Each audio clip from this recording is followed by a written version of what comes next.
Sürücülük vəsiqəsi imtahanı Dövlət İmtahan Mərkəzi tərəfindən keçirilməyəcək. Bu sözləri Dövlət İmtahan Mərkəzinin İdarə Heyətinin sədri Məleykə Abbaszadə Azərbaycan dili üzrə sertifikasiya imtahanının onlayn platformasının təqdimatına həsr olunan tədbir zamanı jurnalistlərə açıqlamasında deyib. O qeyd edib ki, Dövlət İmtahan Mərkəzi sadəcə taksi və yük avtomobili sürücüləri üçün imtahan keçir.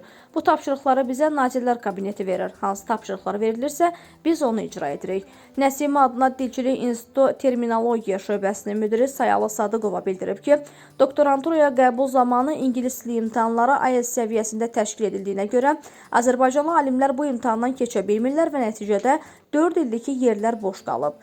DİM sədri Məleykə Abbaszadə isə onun bu iradına cavab olaraq bildirib ki, həmin imtahanlardan ingilis dili B2 səviyyəsində tələb olunur.